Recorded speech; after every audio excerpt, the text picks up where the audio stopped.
Bonjour Stéphane Le Foll. Bonjour. Alors, ça va mieux ce matin? L'économie dans les grands agrégats, comme on les appelle, déficit budgétaire. Il faut quand même se rappeler que quand on arrive, on est à plus de 5%. Vous démarrez au quart de tour, là. Ben oui, parce que je démarre, parce que j'essaye de justifier ce qu'a dit le président de la République, oui. Vous êtes resté jusqu'au bout devant votre L'endettement est stabilisé. téléviseur oui. hier soir? La croissance est revenue, oui. On s'améliore sous le front du chômage, pas suffisamment, mais on crée des emplois nets. Ça va mieux. Et en même temps, on n'est pas au bout. Et il faut continuer. Vous avez l'impression que cet exercice aura servi à quelque chose? La sensation de quelque chose d'un peu difficile pour le président de la République, qui a été un peu secoué, interrompu. C'était un peu long. C'est toujours Vous difficile. êtes resté jusqu'au bout ou pas? Oui, bien sûr, je suis resté jusqu'au bout. Obligé, non, et puis parce que ça fait partie aussi de l'activité d'un gouvernement et d'un ministre, d'être quand même... Et du porte-parole. Et du porte-parole, d'être à l'écoute de ce que dit le président de la République. Vous avez trouvé ça trop long? Je pense que ce type d'émission est toujours très difficile et long. Et d'ailleurs, 4 Français, il y en avait 6 de prévus, je trouvais ça déjà long. Heureusement qu'on était un peu sur un format un peu plus réduit. Donc ça, c'est pour le commentaire sur l'émission elle-même. Qu'est-ce que j'en tire comme élément d'analyse dans ce qu'a dit le président? D'abord, c'est la cohérence. Et sur tous les sujets, et c'était jamais facile, vous avez la question internationale, la question de la lutte contre le terrorisme, la question de la loi travail, la question des grands sujets posés par l'éducation, cohérence. Et même sur la question de la déchéance de la nationalité. Et deuxième élément qui me frappe, c'est la volonté d'être juste.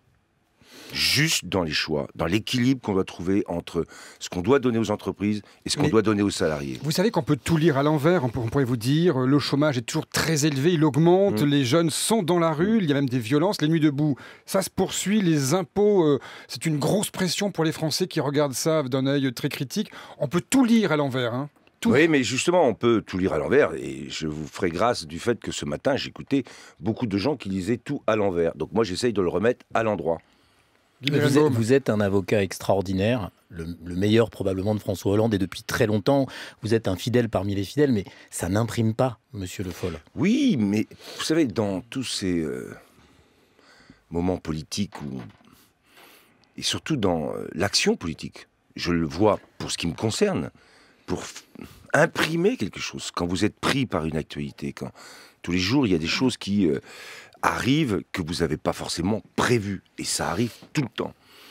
Eh bien, c'est difficile d'imprimer ce qui, au fond, est sous-jacent à ce qui est l'actualité. Mais c'est pas parce que c'est difficile qu'il faut pas le faire. Il faut le faire. Et cet exercice, aussi long qu'il a pu être, est nécessaire dans le sens où il faut toujours s'expliquer. Vous dites c'est difficile d'imprimer, mais regardez, ce moment était très attendu, surtout chez vous, si je puis dire, au gouvernement. Vous avez François Hollande qui dit hier soir, il l'a déjà dit maintes fois, je veux réformer jusqu'au bout. Et au même moment, le même jour, vous avez Emmanuel Macron, le ministre de l'économie, qui dit à Londres, nous avons décidé d'arrêter une partie des réformes. Comment est-ce qu'on peut travailler comme ça au gouvernement?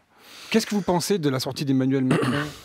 Moi, je pense que, et je l'ai déjà dit aussi, donc je vais me répéter. C'est pas grave. C'est pas grave. Je pense que dans une action politique, il y a, et c'est ce qu'a fait le président de la République hier, il doit y avoir de la cohérence tout le temps. Tout le temps. On peut penser qu'on peut s'échapper à un moment. Non, il faut rester cohérent et rester dans un esprit collectif. Donc, la seule parole qui vaille, c'est celle du président de la République. Celle d'Emmanuel Macron à Londres. Mais moi, je reprendrai ce qu'a dit le président de la République hier soir. Emmanuel Macron a été mon conseiller et il y a un contrat de loyauté entre lui et moi. Bon, oui, mais on comprend très bien ce que vous dites et on comprend très bien d'où vous le dites. Mais regardez, on prend... Moi, je le dis d'ici. J'ai bien compris. Paris, hein, oui. Manuel Valls dans Libération qui laisse entendre qu'il va y avoir, qu'il pourrait y avoir une loi sur le voile. Le président dit non, pas du tout. On n'avait pas compris. Le cannabis, l'autre jour, vous avez vous-même recadré. Bon, là, on a Monsieur Macron, comme vient de le rappeler Jean-François Killy. Il y a un énorme problème d'autorité, en vérité. C'est pas un problème de cohérence, c'est un problème d'autorité. C'est pas vrai. Parce qu'au fond, tout ça, ça fait partie aussi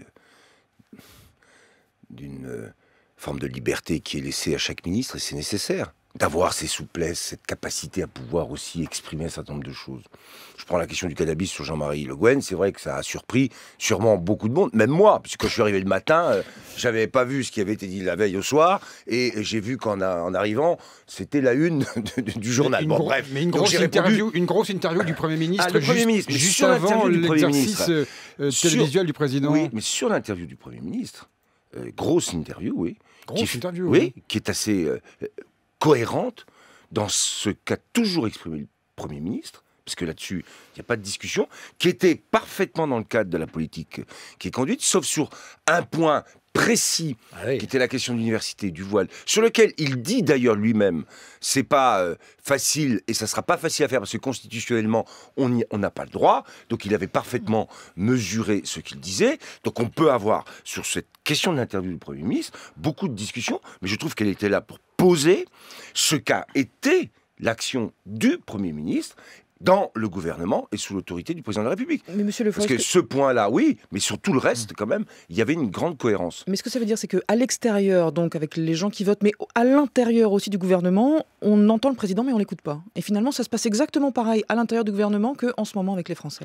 Oui, mais si vous allez jusqu'au bout, faudrait-il que ce que vous dites se traduise dans des actes qui feraient que une décision du président de la République ne serait pas appliquée, ou que des choix qui n'auraient pas été faits par le président de la République se mettraient en œuvre sans qu'il ait donné son accord. Donnez-moi un seul exemple, sur tous les sujets, c'est pour ça que je parle de cohérence, où au fond, au-delà des petites discussions qui animent les matinales, il y aurait des décisions que le président de la République n'aurait pas prises. C'est ça aussi qu'il faut rappeler. Et je connais François Hollande assez bien.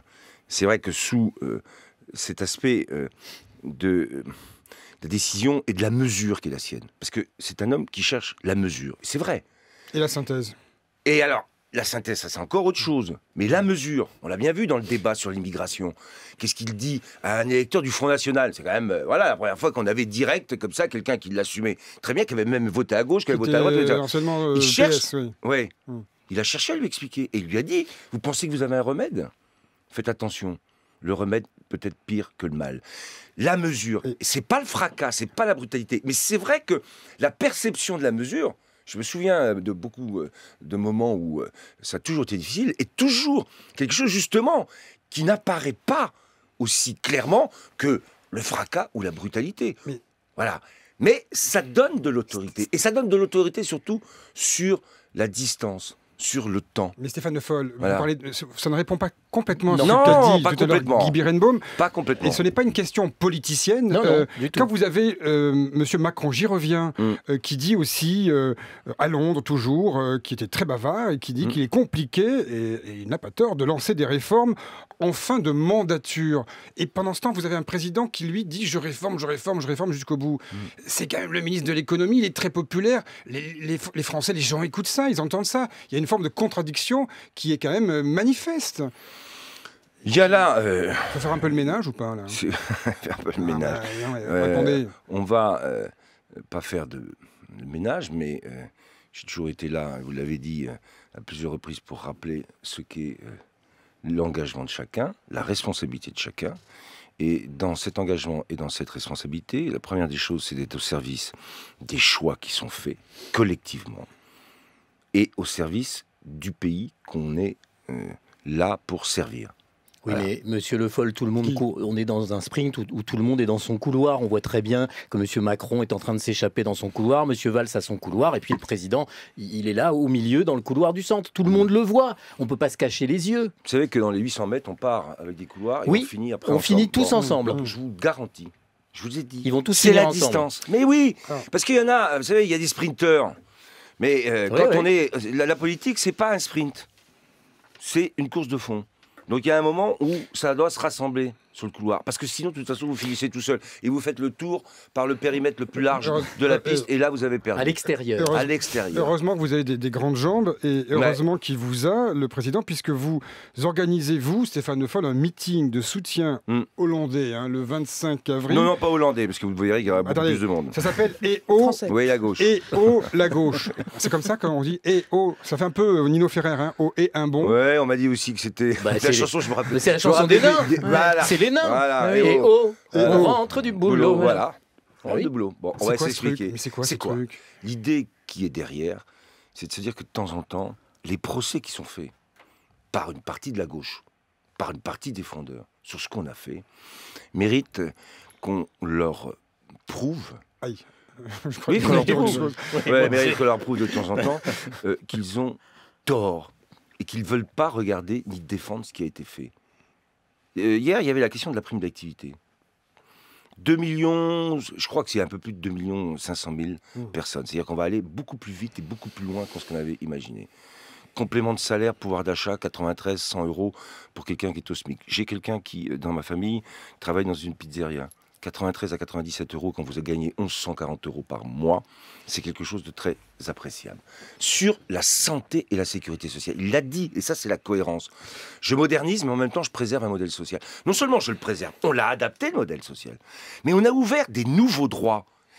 Dans un moment de difficulté, quand j'entendais toutes les sornettes sur l'austérité, qu'on nous a fait des procès sur l'austérité, qu'on a réduit les déficits, celui de la sécurité sociale. Vous parlez de par vos 3. amis, de mes amis, et puis de ceux qui sont à la gauche de la gauche. J'ai entendu des gens comme Mélenchon. Vous avez perdu dire, ceux-là, ils sont perdus. Hein. Ils sont perdus, eux. Moi, ce que je cherche à rattraper ou à convaincre à nouveau, c'est les électeurs. Parce que dans ce débat politique, je sais qu'il y en a qu'on ne rattrapera pas. Et on ne va pas s'échiner ni à les convaincre, ni à les rattraper. Ce qu'il faut qu'on rappelle, c'est ce qu'on a fait, parce que ça concerne des électeurs. La question de la retraite, moi j'ai été sur un chantier, je m'en suis aperçu. Départ à 60 ans. Donc, la gauche, ne te trompe pas. Parce que pendant que tu nous critiques, la droite prépare l'alternative, et ça c'est normal. Mais quand on regardera, et c'est ça qu'on va rappeler, quand on va regarder ce qu'elle propose, et il y en a un qui est très transparent, et il a au moins ce mérite, et il vient de la Sarthe, c'est François Fillon, il met les choses sur la table, eh bien, il l'a dit d'ailleurs, on va casser la baraque. Casser la baraque, au fond, c'est quand même casser le modèle social. Donc chacun doit être rappelé un tout petit peu à sa responsabilité et à la vérité. La gauche. Oui, mais vous dites pendant ce temps-là, la droite prépare l'alternative. Je vais vous fâcher. Il n'y a pas que la droite qui prépare l'alternative. Il y a aussi le ministre de l'économie et il y a aussi le Premier ministre. Pardon de vous fâcher. Ça me fâche pas. Ministre de l'économie avec Paris Match. Oui, j'ai vu la une de Paris Match. Vous adorez Paris Match. Je suis un grand lecteur assidu de Paris Match. Bon journal. Très bon journal. Vous avez très bon journal. Je l'ai lu, oui. C'est une bêtise ou pas? Je crois qu'il l'a dit lui-même. Oui, non, mais c'est... Oui, mais parce que moi, alors, il y en a d'autres, hein, vous savez, je connais parfaitement le sujet sur le renouveau de la politique. Ceux qui commencent par dire qu'ils vont renouveler la manière de faire de la politique, vous avez déjà compris que justement, ils en feront comme tout le monde. Voilà. Porte-à-porte. Voilà. Oui, parce que le porte-à-porte, là aussi, enfin, je veux dire... Stéphanophone. Voilà. Donc, quand vous parlez comme ça, vous êtes même, peut-être, parce que c'est un besoin de se justifier, plus politicien encore que ceux qui assument le fait de faire de la politique. C'est très bien dit, hein. Vite, voilà, et très clair. Il est candidat. Mais je ne crois pas. Dites-le. Non. Qui? François Hollande. Ah, je pensais qu'on parlait non, François Hollande. Mais il a dit qu'il répondrait à la fin de l'année. Bon. Donc moi, je ne répondrai pas avant. C'est un meeting de lancement de campagne, Non, c'est, je le dis, une manière de rappeler que dans le débat politique, la question de la droite et de la gauche, c'est une question aussi de valeur, de choix, de grands choix. Voilà, c'est tout. Et c'est démocratique. Et au bout du compte, la démocratie, quoi qu'on en dise, il n'y a qu'à regarder partout dans le monde, c'est quand même peut-être la meilleure manière d'arriver à faire des choix, à les assumer et à faire en sorte qu'on vive tous ensemble. C'est la conclusion à 8h00, magnifique. Mais vous avez Jean-François Killy, vous avez dépassé l'heure.